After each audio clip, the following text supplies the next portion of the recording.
connect and share the experience helps everyone. So today's event, we have the guest speaker, Dr. Avinesh Bhar, moderated by Dr. Venkatesh. So Dr. Bhar is very busy. He's been in the front line, working at the ICUs, night shifts, and of course, saving lives. So we thank Dr. Bhar and his team and all the associated hospitals, plus all the hardworking healthcare staff at this critical hour. He and his team are currently saving lives and helping hospitals across Georgia, Florida, and South Carolina. He has agreed to take some time off his busy schedule to share his experiences, spread awareness, and knowledge on this critical subject of sleep, COVID-19, and respiratory related issues. So this event is sponsored by TrillionX, a digital marketing and SEO services and marketing automation company for physicians and medical clinics in association with Sleep, which is the first integrated sleep and pulmonary telemedicine practice. Simple set of house rules. So feel free to ask questions in the chat sessions. We may not be able to get to all the chat questions, but please do ask. If there are any personal or need individual attention, we encourage you to schedule one-on-one session with Dr. Bhar on his website, www.sleep.com, as SLIIIP. That's 3 I's in there. There will also be a complimentary sleep test that Dr. Bhar has agreed to prescribe for. So you can reach out in the contact us, or and we'll give you some instructions during the sessions to where he will kind of talk about that. All you require is an iPhone for that, and there's a technology by which you could kind of do it. And it's FDA approved, so a doctor will talk about that.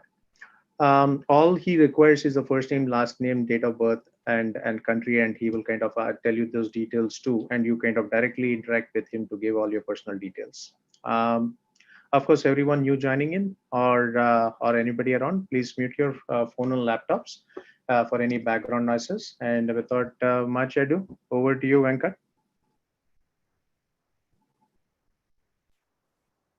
Hi, good afternoon, everyone. Thank you for taking time to attend this session.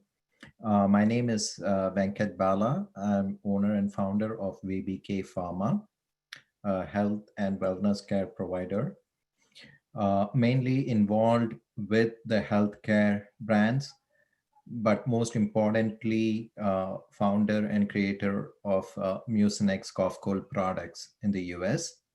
I have US patents and have published data, worked for large multinational corporations, Bayer, Reckitt Benckiser, to name a few. And I have experience both on surface care, personal health, as well as providing solutions for companies that are looking to overcome these challenging times. It's an honor to attend this session. And I would like to discuss and introduce Dr. Avinesh Bhar, who's based in Macon, Georgia, and welcome him to this session. Dr. Bhar, as you're aware about it, has his alma from Washington State University in St. Louis, as well as University of Tennessee, Memphis. He's a Booth School alumni as well from University of Chicago. Given that we are in unprecedented times where our entire life has gone topsy-turvy during this COVID-related shutdown, we have three major principles that are in play. The first one is related to the jobs, the economy. Second one is related specifically to people's and your loved ones' health and well-being. And the third aspect is related to personal well-being and mental health. So an important segue in this discussion is related to sleep, where people have unprecedented times and have high anxiety, because of which it impacts their normal day-to-day routine as well as their sleep pattern. That being said, I would like to hand this discussion over to Dr. Bhar, and welcome. and please introduce the concept that you have presented to. Thank you. Thank you, Venkat. Yeah, so I think one of the things that we've come across from a sleep perspective has been twofold. One is a personal anxiety related to COVID and how that affects your sleep, the uncertainty related to that, whether your loved ones or you yourself may be infected. It hits home very personally for us, especially on the front lines, just because every time I have a tickle in the throat, it's always, oh shit, this is it. I've got it. And it's thankfully has been a false alarm. And so these kind of personal anxieties does affect sleep. The other aspect that I think gets rather unrecognized is with most of us staying home, our schedules as well have changed. We're not used to the usual day and night variability in our cycles. Most of us are working from home. We have time.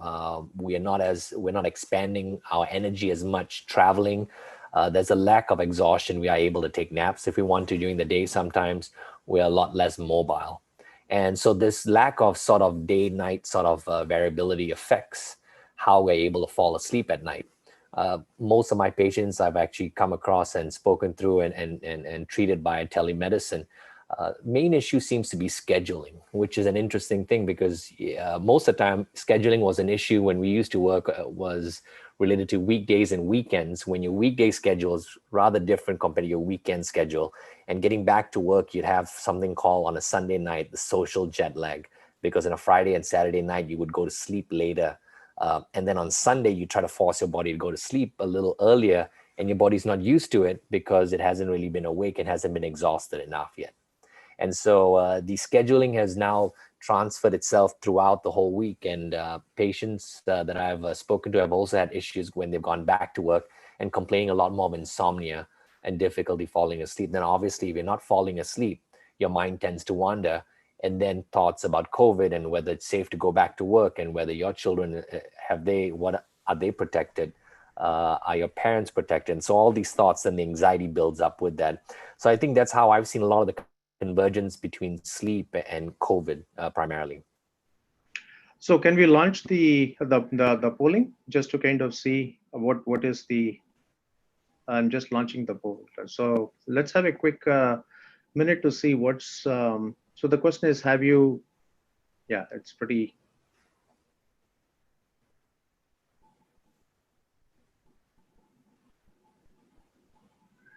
I think it has other few 17 seconds or so.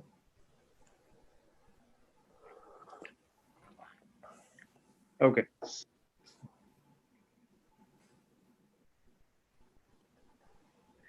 It looks like we have a good count of. And I wanted to add as well that in terms of sleep, how it affects us personally as well in terms of our ability to fend off infections. I think we ignore the fact that sleep is an immune, it affects our immune system and it modulates our immune system positively. So if we have good sleep, it protects us from a lot more infections as well. I'm not just specifically talking about COVID-19, but all sort of respiratory ailments and so on. So I think it's important to focus on sleep as we tend to be a little bit more, I guess, flexible in our scheduling. We tend to cheat and maybe sleep late, not get enough sleep, and maybe try to use naps during the day to make up for it. So these kind of issues in terms of your sleep quantity, not only throughout the 24 hours, but making sure that it's consolidated within a 7 to 8 hour time span is extremely important for us to kind of keep our immune systems up. I'm working night shifts right now, and I've personally experienced that as well. And I know this is more anecdotal, but scientifically as well, it's been proven. But anecdotally, when I'm on night shifts and I don't get consolidated sleep, after a week or so, I tend to get a lot more body aches and I tend to feel not well. So both personally, I've even dealt with patients who've told me that as well. So it validates a lot of the research that we find. And sometimes research doesn't tend to reflect real life. But I think in terms of the connection between sleep and your immune system, that's something to take seriously, especially if you do have comorbid medical problems, if you have diabetes, high blood pressure, and ensuring that you get good sleep, good quality sleep is even more vital.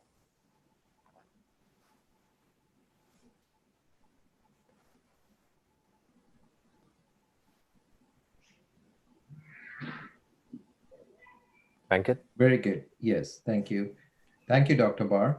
One of the main aspects, Dr. Barr, is that we are living in a highly interconnected world where if you look probably 20 years ago, you didn't have social media, you didn't have smartphones, you didn't have 24 by 7 news channels and network that were bombarding you with this information. Are we in a situation of wherein we are in an information overload phase, or is it being compounded by the fact of a pandemic being out there, and it has a synergistic effect in terms of information overload plus the anxiety and stress related to the COVID situation? Could you please elucidate few thoughts about that? Yeah, no, I think even from a healthcare perspective, the volume of data coming through has been overwhelming for all of us as well, to kind of keep track what's important, what's not, what's noise versus what's actual signal. And so that has been difficult. I think the variety of news channels as well, where you get your news sources from, has also been overwhelming. Some people will rely on friends and family, some social media. And so that has been an issue in terms of trying to figure out what works, what doesn't work. From the healthcare perspective, the rush to produce data has been obviously welcoming, because we need to get as much information. However, the quality of the data may have been lacking. And so there's also the element of human bias. When we interpret this data, we come from different angles, and we have our own biases, we have our own motivations. And so that affects how we interpret the data as well. But I think it's crazy to think just 3 months ago, this was very much a novel disease, and I feel like a veteran now of the disease in just a short 3 months. So it's the amount of data that we've had to digest is overwhelming, and we found there's a lot of issues in the initial data that came out, just because the quality of it, and us understanding how the disease propagates and so on. And I think that will continue to change. I think we like certainty. I can tell you that we're not going to get certainty. The idea is to ensure that we protect ourselves, protect our loved ones.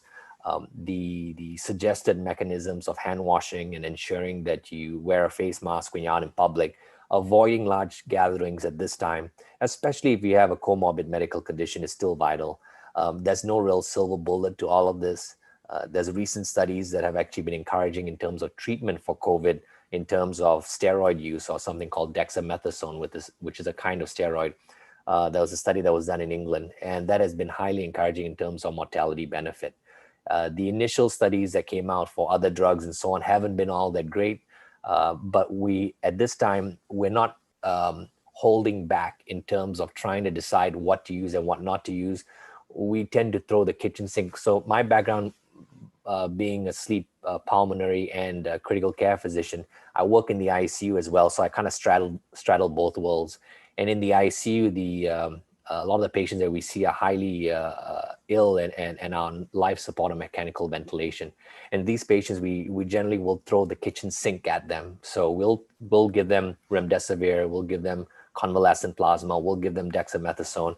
And if some hospitals have access to IL-6 inhibitors, which is an anti-inflammatory drug, we also throw that at the patient. I think at this point, until we get true data about whether the cocktail works or doesn't, a lot of people are just throwing the kitchen sink at them. So I think there is, that's a problem that we face on the front lines, is that we can't figure out what data is real, what's not. And the general public, I think, is grappling with that even more because of the anxiety related to a lot of the uncertainty, but also the sources of information that you get. So I generally will definitely recommend that if you do have a lot of concerns, is to reach out to your healthcare provider. A lot of practices have also turned on to telemedicine. We've been doing telemedicine even before COVID, but that was more of a personal move in terms of where I thought that healthcare had to go. And that's worked out well so far. So, I had patients who reached out to me with questions, and my biggest takeaway, apart from obviously the general recommendations, which is mask and hand washing and social distancing, is to also set up a plan for you and your family. making sure that you know who your primary care doctor is, making sure that you have your health information in one place, making sure that you relate to your loved ones in terms of if you get sick or if you need to get tested, where can I get tested at?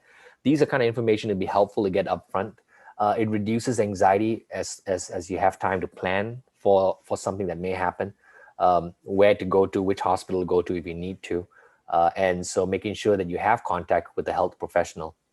I think that sort of planning allows us to reduce some of the anxiety, some of the uncertainty related with COVID. Obviously, a lot of us have have access to healthcare professionals as well. So reach out to them and see if they have any additional advice where they can get testing from. Some healthcare providers like primary care doctors and so on are offering COVID testing. Local councils are also offering local testing as well. And also having a plan for home. If one of us feels sick, is to ensure that we take precautions to ensure that the rest of the family doesn't get ill. And I think the biggest thing we've learned, even for me, is healthcare workers tend to be, I think, the biggest violators of this is even if we are ill, we tend not to call out sick when we have to show up to work. Because of the lack of coverage, and we don't want to impose too much stress. The work doesn't go away. I can't delay the sick patient till tomorrow. The patient has to be seen. So a lot of healthcare providers and workers will end up going to work even when they're not feeling well. The biggest, that has, for me, at least personally, I've realized that has to change even for myself, is to ensure that if you are sick, whether you work in an office and so on, is to take it seriously and start taking precautions for yourself, your co-workers, and let them know. And I think the work from home policy now, the advent of that and the propagation of that has really, I think, been a boon in all of this. That has helped people stay at home, stay away. People have enjoyed things that they never knew they enjoyed before, didn't have time to enjoy. And I think that some of the silver lining that will come out of this, whether we'll go back to any state of normalcy after this, I'm not sure. The honest truth is that, I look back at 9/11 as a sentinel moment that changed how we travel, changed how we view different parts of the world. And to this day, that really hasn't changed, and it still affects us. I mean, there's a pre 9/11 how I feel and post 9/11. And I think COVID is going to have a pre-COVID and post-COVID, how we travel, how we interact at work, what choices we make, how we protect ourselves, our loved ones, how we view our health.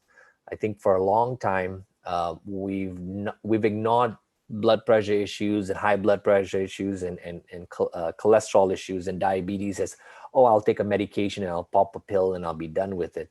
But if you don't address those issues from a health level, meaning that if I have diabetes, yes, I can pop a pill, but what sort of lifestyle changes do I need to make to protect myself? Popping a pill doesn't get rid of the comorbid illness. This is where the three tenets of good health come into play. I mean, no matter what a doctor or a hospital or a nurse can tell you and do for you, we're treating you at the back end, meaning at once you've gone through a lot of other diseases or your disease is propagated.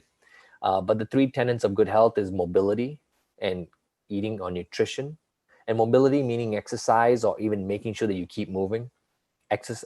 Good nutrition, making sure that you eat well, eat healthy, be aware of what you put in your mouth, because whatever you eat goes against whatever you're trying to work off in terms of mobility. So that's a fine balance. And the third part to that, or the trifecta, is sleep. So those three things need to come together. And I think everyone needs to kind of be a lot more aware now of how important health is. Thank you, Dr. Bhar. That was a very detailed and thorough elucidation of the issue. And you've been one of the pioneers as well as the entrepreneurs in the telemedicine field, and you have this online sleep. It's very elaborate and very highly informative. That is one thing where we as an entrepreneurial community, we look for the opportunities and we see where we could excel and provide a suitable solution. So coming to your product and what your clinic offers, could you please elaborate a little bit about that for the benefit of our audience? Yeah, so thank you. What I was seeing as well was that we were maybe one dirty secret in healthcare is what we do is not magical. What we do is not rocket science. You know, physician is, or a provider is your healer, and a lot of it is listening and trying to understand what you're going through and trying to figure out how to address that. And so a lot of that can be done by a telemedicine. A lot of that doesn't require face-to-face visits. Being based in Macon, you know, I came here a few years ago because of my visa, and I ended up staying. But what I've seen really is I've come across patients who travel half an hour, 45 minutes, over an hour to come and see me. And a lot of this could be done by a tele, by speaking to someone and actually understanding what they're going through, and then coming up with a plan for that. So I felt a lot of what I was doing could be done by a tele more effectively, and did not need the patient to come in, sit in the waiting room, fill up some paperwork, and then have a 15-minute session with me. Why couldn't I do it over tele? And so I was seeing a lot of trend in terms of telemedicine for primary care, which is your doctor that you go to for coughs and colds and aches and so on, but didn't see that for specialist care. And that's why I felt that we needed to, if we were really serious about moving the medium of healthcare to be a lot more, I guess, democratic in terms of access, the primary care providers online had to be supported by specialists online. And so that's why I brought my specialty of sleep medicine and pulmonary medicine via sleep.com, and to bring that to patients. But I wanted patients to understand that telemedicine is not I guess, a second choice. It is not that, oh, I can't see you in person, hence I'll see you via telemedicine. I wanted to change that paradigm and help patients understand that they were not actually getting second-rate service, but they were getting equal, maybe even more. So I wanted to build a practice that was virtual. A lot of push was for me to set up a physical practice and then add telemedicine. But I think a lot of us know that if you build stuff, if you don't build it with virtual first, your patient touch points or your customer touch points changes, how you view your interaction with your customers changes. So I wanted to make sure that we were online first. And so that's why this online sleep test, for example, we've partnered with the first FDA approved sleep apnea test that can be done by an iPhone. Currently, most sleep apnea tests have to be done by an in-lab study where you have to go into a sleep lab and you have to be all put up with sensors and monitors, and or the home sleep study. However, the online sleep test is you literally, I will prescribe you, once I evaluate you and I prescribe you a test, you literally have to download an app and you switch it on at night when it's plugged in, and you switch it off, pause it in the morning, and within 30 minutes, I get a readout of your report, and so do you. And I think that's very important because I think healthcare has always been sort of a pre-Copernican state, where a lot of it has revolved around the healthcare system, around the physician or the provider, but not the patient. And patient's information, you have to kind of you have to go jump through hoops to get information. But having that information, that report sent to you immediately the same time your physician or your provider gets it, is a huge change. So those are one of the things, or innovative things, that we're trying to do. The other things as well, we bring online pulmonary rehab. So a lot of patients with asthma or COPD or bad lung disease like lung fibrosis require rehabilitation. And most of these concepts have been based in hospitals, a healthcare system. They'll have a sort of a gym for pulmonary rehab, and patients would have to travel there. But if you're short of breath and you have breathing problems as well, having to travel 3 times a week to go for a session for 12 weeks seems incredibly torturous for most patients. And so what I want to do is ensure that my patients had access to that online. So we teamed up with a provider based out of actually my alma mater in WashU in St. Louis. And they've brought together physical therapists and occupational therapists and respiratory therapists to come up with a very comprehensive program to provide online pulmonary rehab, which has been great. So I think a lot of my patients now actually have access to more health than they did before, just because we've looked at it from a virtual perspective. And I've been out there looking for how do we deliver care that isn't second rate, but is actually how people want to, how they would want to receive care in the future, and knowing full well that they have a full compendium of support to receive care regardless of where they are. So I mean, having to take a half day off to skip your work and to see your doctor and so on, I think in a decade will seem like such a crazy idea. But that, I don't want to take away from the fact that in-person visits are still vital. There are patients who are complex who need in-person visits. So I don't want to take away from that, but I think a large portion, and I'm talking about 80%, 90% of healthcare medicine can be delivered via tele. So that's, I think, with COVID and so on, in terms of risk of infections. And it's crazy. Again, most of my patients have lung disease and lung problems, and they'd be in a small little waiting room waiting to see me. And you think to yourself, well, that's a risk to them to actually come in and actually spread the disease as well. So I think COVID has brought that to the forefront of how we should maybe change healthcare delivery, probably for the better. Yeah, thank you, Dr. Bhar. That's really useful. And of course, this is definitely going to be a game changer. I mean, when you do a SWOT analysis, what are your strengths, weakness, opportunities, and threats? That typically is like a line item in a business plan that is presented to the investor group. But in this particular case, we are living through one of them, wherein there are three main aspects, as I said. One is the economy, second one is the family and the relatives and near and dear. And third is the future, how things are going to happen. And as you said, rightly, 9/11 was a completely different scenario post 9/11 versus pre 9/11. I'm sorry, the air travel in the US. So that being said, what do you say would be the three main areas of focus specific for your particular sleep test that you conduct? I mean, if the people who attend this seminar or who see this video online, what would be their three main takeaway from this? Like, how do they reach out to you and what do they need to do? Sure. I mean, so you can reach out to me via social media. We're on Twitter. So look up Sleep, SLIIIP. We're on Twitter. We're on Facebook, Instagram. I'm also personally on Twitter. So you can reach out to me at Avibhar, AVIBHAR. And actually, Twitter has it cuts both ways. Some people like it, some people don't. For healthcare, it's been huge. You spoke about social media kind of drumming up some of the issues initially in terms of how we get our information.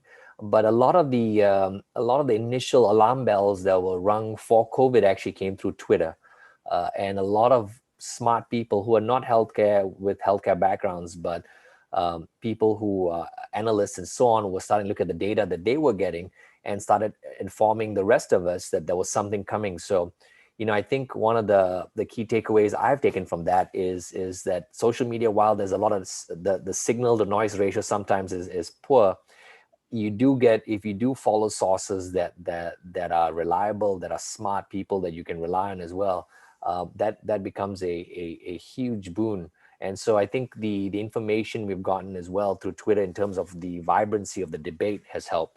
So yeah, so if you want to reach out to me, that's a great way as well. You can even email me at info at sliiip.com if you have any questions.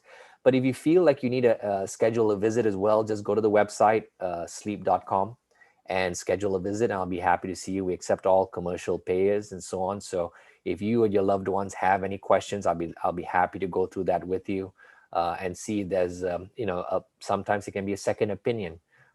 Sometimes it's also a concern that you haven't gotten answered. The ability to get a sleep specialist is also difficult because there are not many of us around. It's a rather new field. And so where you're based out of, and you may not have a sleep specialist close by, or you may not have a visit that can be done quickly, either online or just, the waiting period may be long because of demand supply.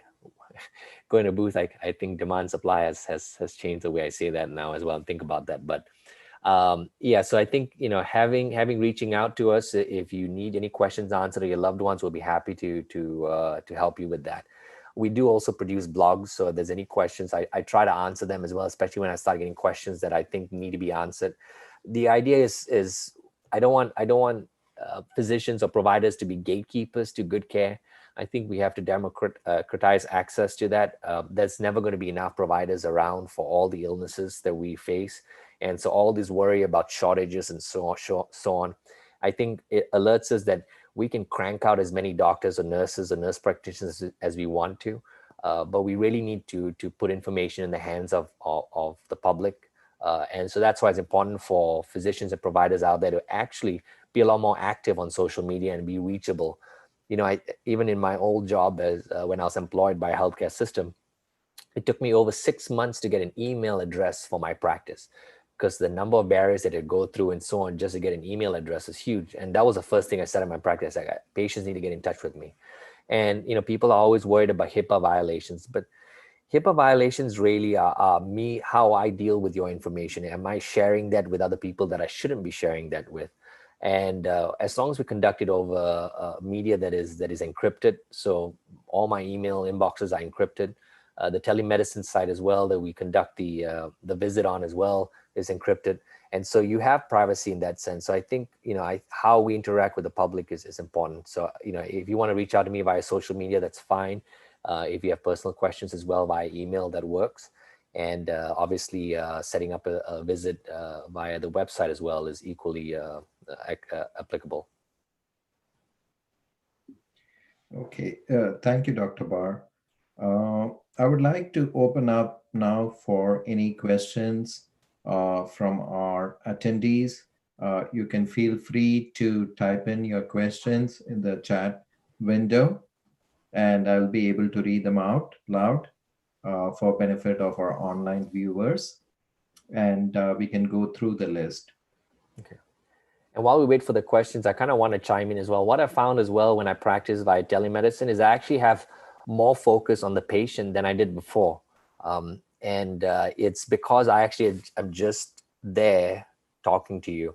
If I'm in my clinic and I have a waiting room that's full and I have my nurses walking by trying to schedule or talking to a patient or asking for this lab results and so on, and my mind is always distracted, always trying to see, oh, there's 5 more patients outside. Ooh, what time is it now? And so all of that sort of pressure actually changes my interaction with patients. So that's something that I really enjoyed about my shift to doing telemedicine, is actually just the one-on-one ability to focus on and listen and heal, hopefully.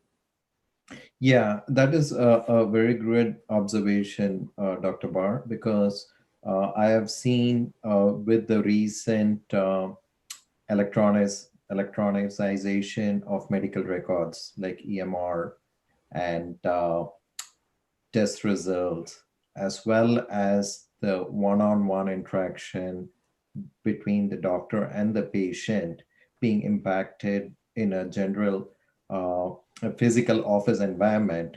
When I did do the telemedicine with my primary care physician, I could get his undivided attention for that 10-15 minutes of time, which I couldn't in my previous visits to his office in person. So I could vouch for that and say that, yes, I've had that personal experience wherein the physical presence in a physician office with so many things that are happening outside the office. Yes, exactly. It has a very greater impact on the doctor and the physician who's tending to the patient as compared to through telemedicine. Yeah, and so I think to add to that as well is I think the one of the biggest barriers have been health systems and also physicians themselves not wanting to change, because the current system was set up in such a way that everyone was happy the way things were. Patients were not so much happy, but they didn't really have much of a choice. And I think physicians and providers sometimes give ourselves too much credit in terms of what the physical examination does. It takes away from the actual listening and understanding about what's going on. I'm not saying that we are therapists in terms of just listening, but actually when we talked about focusing on the patient, understanding what their problems are, how we address it actually changes dramatically. When you're in the room as well, when you come in and see a patient and so on, there's the interaction is completely different. When you're doing it via telemedicine, it's also been very different in terms of what I absorb from patients and how we communicate. So I think that has been a new thing. And I think, like I said, the barrier has been mainly a lot of physicians, even that I interact with, don't think telemedicine works. And it's odd because I think they give themselves too much credit in terms of what the face-to-face visit does for the patient. But I think the COVID-19 pandemic, I think one of the silver linings is obviously the fact that people have been forced to to embrace telemedicine. If you speak to rural health practitioners, they've been doing telemedicine for years, and that's the only way they've had to receive or deliver to care. So they've been on board for a long time. So hopefully this changes the dynamics and allows patients to be, I guess, more. I don't like maybe the word consumerism. Some people find it offensive sometimes in healthcare, but I think it's a good thing when we actually look at a patient and try to figure out what the customer pain points are and how to deal with that best, rather than going, you're patient, I'm provider, this is the relationship, but actually understanding how best to deliver care. So yeah, sorry, we'll go to questions. Yes, thank you. It's more of a customization and individualization of the patient-physician relationship as compared to a marketization or commercialization aspect of it. I think so. What you're trying to say is the customization for a patient-centric point of view.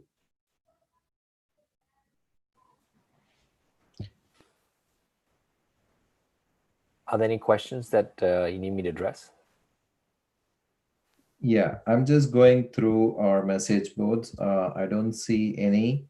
And one of the main things that I would like to take. There are questions. Are you able to see now?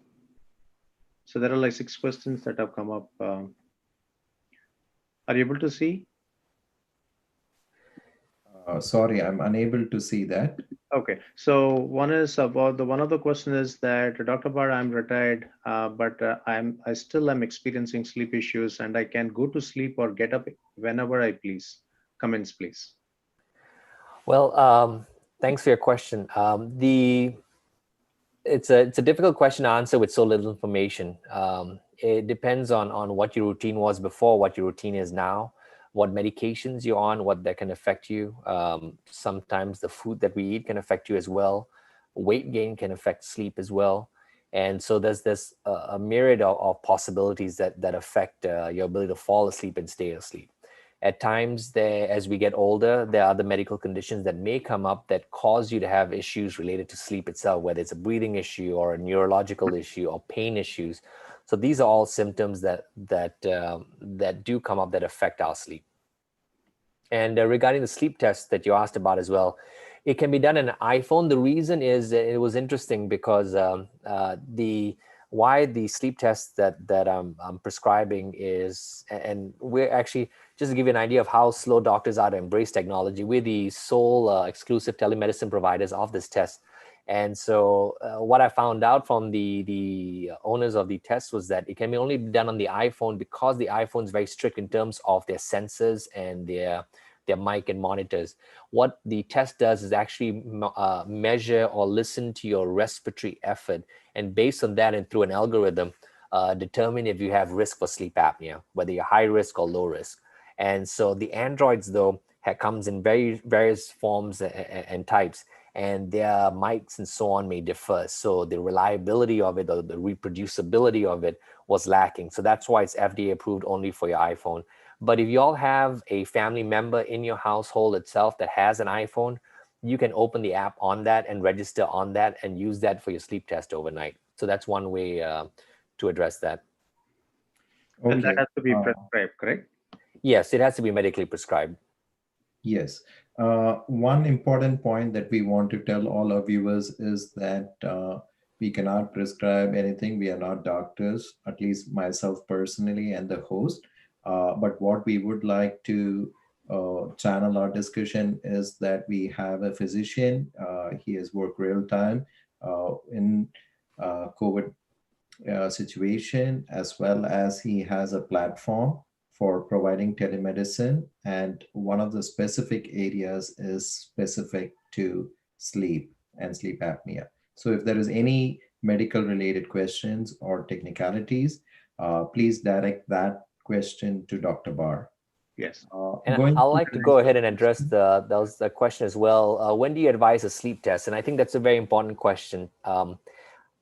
It differs in terms of how the issue affects you personally. There is no sort of a cookie cutter sort of response to, if you have it after 7 days, then call me. but more importantly is how it affects you. Sometimes some sleep issues, waking up, we tend to wake up once or twice a night, and that's normal. People are worried when that happens, but it's more than normal for people to wake up once or twice a night. The ability to fall back asleep again, that's important. Now, if you are up for 15 minutes, 20 minutes, let's say, but you're able to fall back asleep again, but it doesn't affect your mental health, your state of being the next day, then again, it's not so much of an issue. I wouldn't really address that immediately, unless, of course, it persists as well. So the severity of it, how it affects you and your rest of your life is important. The number two thing is also time. If it's been around for a couple of months or over a month, if it's not related to any sort of acute stress, for example, if you have job stress, or your child's going through an exam, or someone's ill in your family, if it's not an acute period, but it continues to propagate past a month to 2 months and so on, that's when you should seek help. And like I said, going back to the first one, is how it affects your daily life. Because if it affects your daily life, I had a patient who reached out to me within 4 days of having a sleep issue. And this was the issue I was explaining, which was her scheduling pre-COVID and post-COVID. When the lockdown had been reversed and relaxed in Georgia, she went back to work, but she had a lot of sleep issues because her sleep schedule had not really been set before work. Like up to that Sunday, she was still sleeping the way she normally did during the lockdown, where she had a variable sleep schedule. And on Monday morning, when she woke up, she was exhausted. Same thing happened on Tuesday, Wednesday, and she was like, I can't work like this. And she got in touch with me by a Thursday. So I think it differs for how the sleep issues affect you.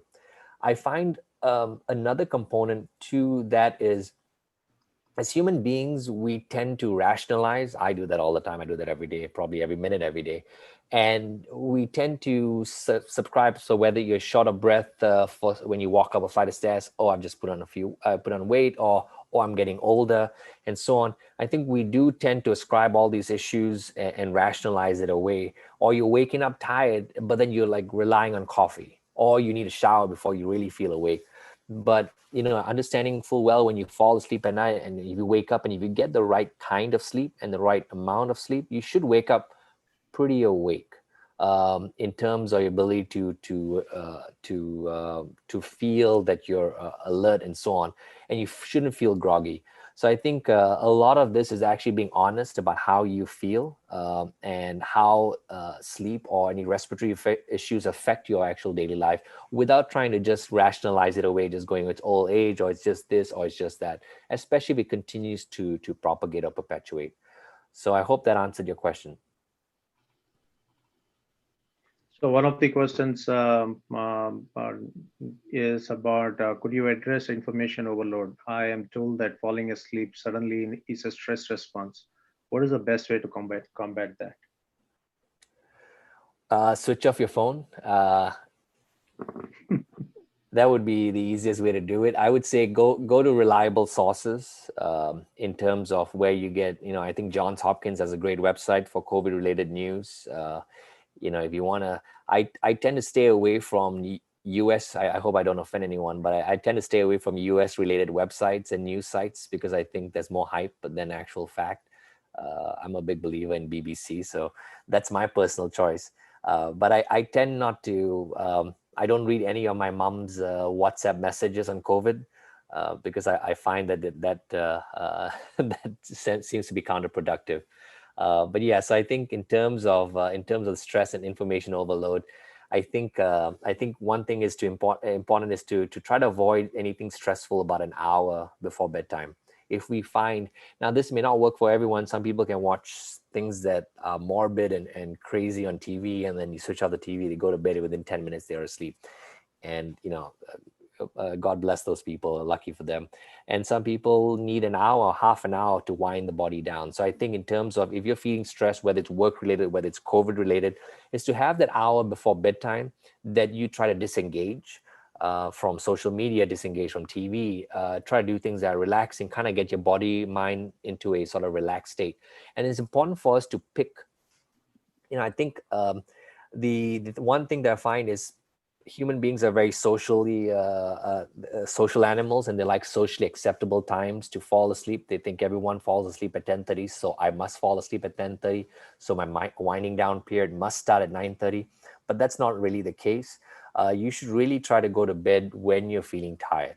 when you're feeling sleepy. So that's why if you tend to fall or feel tired and sleepy by 11, then your winding down period should start around 10 o'clock, about an hour before, and ensuring that you get 7 to 8 hours of good sleep. So I hope that answers your question. I want to address another question by someone asked about how can telemedicine work for his orthopedic or who needs to check the healing of a fracture. So actually, they're doing that online already. A lot of practices are doing that to monitor healing. There are tools that they use in terms of how their video comes out and in terms of movement. So you can actually move around, and their screen allows them to see how the movement and see where the accuracy of the movement and the healing works fine. And so they're doing that. That actually is a build on to physical therapists that have been doing online physical therapy as well.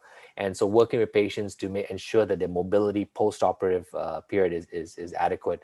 So I think for your orthopedic doctor as well is great. I think in terms of not having to go in for a visit and him having the choice, or him or her having the choice to go, yeah, your healing is not going as planned, let's bring you in. I think that's a huge thing. So imagine that you may save a large majority of your patients taking time off from work or loss of productivity that way, or not able to pick their child up from school because they have a doctor's appointment. And so just going back home, switching on the iPad and actually moving around and just showing the doctor how the leg moves and so on is huge. And in terms of how they're weight bearing and so on. So I think us as physicians as well, we need to adapt and change the way we physically examine patients. So that's something upon us. And I think we have to start changing our ways. And I'm glad COVID has forced us to embrace telemedicine, because now people have to be a lot more innovative and change the way they deal with patients. And you ask about endocrinologists as well. Your vitals can still be done via its CVS at Walgreens. You can check your blood pressure, you can check your heart rate. There are now technology for you to even check your temperature and so on, all within one product. There's these products online. I think there's one called MedWand, MEDWAND. But they're doing really innovative stuff in terms of how you can take all these vitals at home. But again, if you don't have access to that, you can go to your local drugstore or pharmacy and get that done. You can even buy it online and get it delivered the very next day via Prime on Amazon, blood pressure measuring cuffs and so on. So if you have any comorbidities or medical problems that need addressing, I think investing in all of those tools might be helpful. And you can relay that to your doctor and actually monitor that easily. So I think how we use technology and how we embrace telemedicine, I think is going to help us a lot. I think you can go through whichever questions that you feel. We have 10 minutes more left. You feel whatever okay. Yeah, so there was a question, anonymous question about sleep apnea. Yes, it's more prevalent in men. And it does seem to affect men more at an early age. Women tend to catch up, unfortunately, after menopause. The estrogen seems, or the estrogen hormone itself seems to be somewhat protective against sleep apnea in terms of its keeping your muscles of your airway open or stronger. But as women lose that when they go through menopause, they then end up having a risk as well for developing sleep apnea. The interesting thing is that women don't tend to have the same sort of manifestations as men do in terms of the loud snoring, sleepiness. Women tend to be a lot more subtle in terms of their snoring. It's not as loud usually. Some of them are loud, but most of them are not. The main complaint is not snoring that brings them in to see me. It's usually insomnia. So women tend to complain more of, I can't fall asleep, I can't stay asleep. And a lot of patients, too many patients I've worked with, have been on sleeping pills for years and years and years and years without actually figuring out, why do I need a pill to fall asleep? There are some basic ideas. You go to the toilet, your need for sex, your need for oxygen, your need for food, your ability to sleep. These are some things that we don't lose. And if you need a medication to help you sleep, you need to seek attention and make sure that you actually get a proper evaluation of, why do I need to pop a pill for me to fall asleep? So I think in terms of sleep apnea, its prevalence in men and how it manifests in women, I hope that helps answer your question. You did ask about COVID-19 and the mortality rate for men. I'm not sure. I think it's also an issue with comorbidities as well. I'm not sure the data truly is clear. And I think a lot of the information that we have out there is still murky. So I'd rather not comment on whether it really is affecting men much more until the dust settles and we have a better kind of a global view about how this disease affects, because even right now, when we say things like COVID-19 affects patients with diabetes more, it is not a blanket, it cannot be a blanket statement, because someone has mild diabetes doesn't have the same risk factor as someone who has really bad diabetes. So I think stratifying how bad your diabetes is as well may be an issue. So I think trying to figure out whether sex differences or gender differences may affect, I think we won't really know for sure until down the road. I was asked about in terms of well-being, would you recommend taking sleeping pills? I think I kind of answered that question as well. I think sleeping pills are a good tool to use short-term when you need it for example, if you have jet lag, if you have, a lot of times patients have issues even with the daylight savings time and your ability to adapt to that. Those acute situations, whether it's work-related, whether it's school-related, at times, if that affects your ability to function the next day, and it's really something that you can't seem to address short term, then using pills for a short period of time is a great way to get over that period. But it shouldn't be something long term. And I say shouldn't, and I don't mean that as a blanket statement as well. I have patients who have something called primary insomnia, and it's family related, or it's related, and I don't mean family related, but it's more genetic related, but also patients who've had this since they were very young and struggle with sleep, and they've tried everything. And yes, in those cases, long-term sleeping pills are useful in terms of helping them with sleep. But I think just popping a pill long-term to fall asleep without addressing what causes it. Again, there's all these different diseases that we are learning now. Sleep medicine is really in its infancy compared to a lot of other fields in medicine. And we're finding that, in terms of restless legs as one cause of an issue, sleep apnea is another cause that causes us not to sleep well at night. Different reasons in terms of our scheduling, the medications we take so many medications now more than ever, and we're learning how these medications actually affect our sleep. And we think, well, if it's doctor prescribed, then it's a drug. But if I go to a Chinese sensei, or I go to a alternative medicine, or I go to an Ayurvedic doctor, that's natural. That's bullcrap. That's still a chemical that you're taking in your body. So, and that still has an effect on you. One is not any better than the other. I think alternative treatments are useful if it works, but to be cautious as well, because the difference is alternative treatments haven't gone through the rigor of scientific randomized control trials. And so you may be taking something that affects you and you may not be aware of how it affects you. So be cautious of alternative therapies. I think they work well, especially if it works for you. People take chamomile tea, people take melatonin, people take various kinds of means to help them fall asleep sometimes, especially if they're going through a phase where they can't sleep. And I think it's more so much a personal opinion rather than me telling you exactly what you should take at times. So what works for you is good. You shouldn't be taking it long term. If you start taking something long term to help you sleep, then you should reach out to a sleep physician. Thank you. Let's have a last round of questions. questions. Anything else that you want to cover? I think we have covered most of the questions in there. Yeah, there's another one here about a question about Cpap use and so on. Yes, I think if you have been using Cpap and you're comfortable with it, you don't need a repeat sleep study. There's no real reason to go through regular sleep studies. Now, again, if you're honest with yourself and you say, well, I was sleeping just as well as I did when I first started the Cpap many years ago, then that's great. Keep to that. If things have changed, then address that. Again, making sure that you're honest and actually understanding how that affects your life, because I think a lot of us tend to use busyness or have busyness as an excuse. I've got too much to deal with right now. I can't think of that, or I can't deal with that. But I think how sleep affects even your executive functioning is huge. And that's where a lot of patients of mine as well are executives that have fatigue as a problem and productivity as a problem. And so you have ensuring that you're honest with yourself about how you feel and whether you're addressing some of the core issues that your life has, and not just saying, well, I'll deal with that down the road. I think it's important for us to address that, especially when sleep can affect us, increase your risk of heart disease and strokes and so on. And I think, again, bringing it back to COVID, we're seeing a lot of needless deaths right now. A lot of patients have died. The death counts just in the US are over 130,000. That's just a crazy number. And most of them have been elderly and people with medical diseases or health problems. So, stay healthy, ensuring that you address your health issues early on. This is not health issues, not something you deal with when you're older or when you're retired, but you need to address it right now. And so taking that seriously and making sure that you go back to the three crux of good health, good sleep, good mobility, and good nutrition. Okay. Thank Thanks, you, Dr. Doctor. This has So been a very useful and important session. And as I said to all our viewers, for additional information, please reach out to Dr. Avinesh Bhar.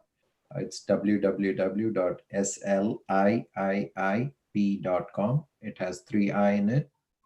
And with this, we would like to conclude our session and thank Doctor for his valuable time, as well as we learned something new through these webinars. As a community related organization, we are part of an alumni group and a network, and the word of mouth is really a strong recommendation.